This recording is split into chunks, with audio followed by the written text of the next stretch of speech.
Hello guys WhatsApp, সবাই কেমন আছো? আশা করি সবাই ভালো আছো। আমি চাই যে অনেক অনেক অনেক ভালো থাকো। আমার একটা নতুন ইউটিউব চ্যানেল খুলেছি, পুরো ড্রাইভার 999 JH। আজকের ব্লগটা হবে যে আমি কি গাড়ি চালাই, ডাম্পার না ডালা বডি, কত মডেলের, কি কোম্পানি, আজকে তোমাদেরকে সবাইকে বলবো। চ্যানেলটা ফলো করে রাখবে, নতুন নতুন ভিডিও আরও আসতে থাকবে। বর্তমানে আমি এখন এসেছি বালি লোড করতে। লোকেশনটা বলা ঠিক না, কেন সমস্যা হতে পারে। আর কি গাড়ি চালাই চলো দেখাচ্ছি। এই দেখো, এই 16 চাকাটা তোমার ভারত বেঞ্চ 48-28 ভারত বেঞ্চ গাড়ি বেটে।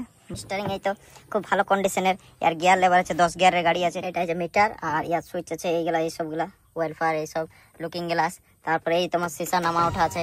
হ্যাঁ, তারপর তোমার খালাসি দরকার নাই। খালাসি দরকার বলতে তোমার ব্যাক গিয়ারে সিসিটিভি ক্যামেরা লাগা আছে, স্ক্রিন যাকে বলা হয়। সি কন্ডিশন ভালো আছে। তারপর বলতে চলে তোমার হরেন ঠিকঠাক সব ওকে আছে। হ্যাঁ, ক্যাবিনের কন্ডিশনও বন্ধুরা খুব ভালো আছে। এই দেখতে পাচ্ছ ক্যাবিনের সাউন্ড মেশিন আছে। তারপর তোমার এখানে সামান টামান রাখবা, সেন্সর সিস্টেম, বক্স ফক্স, খুব ভালো কন্ডিশনের গাড়িটা আছে।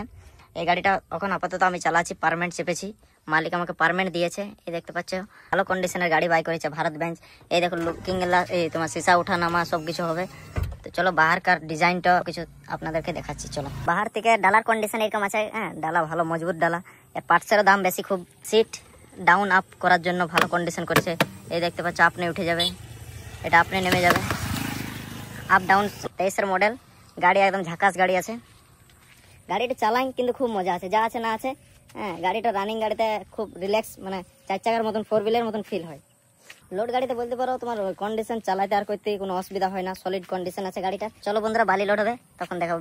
মেঘের অবস্থা খুব ভালো নেই একটু। বন্ধুরা, লোডিং পয়েন্টের ভিডিও দেখাতে পারি নাই, তার কারণ আমি দুঃখিত, লাইট অফ হয়ে গেছিল। আর বলতে পারো যে রাতে লোড হলো, সেই জন্য মোবাইল তো গাড়ির ভিতরে ছিল, আমি ভিডিও বানাতে পারি নাই। আর এই দেখো রাস্তার অবস্থা খুব খারাপ বলতে পারো বন্ধুরা, রাস্তা একদম প্রচুর খারাপ, সেই জন্য ভিডিও বানাতে আর পারবো না। মনে হচ্ছে যে এখানে ভিডিওটা সমাপ্ত করি, পরের ভিডিওতে আবার ব্লগে দেখা হবে। চলো বন্ধুরা।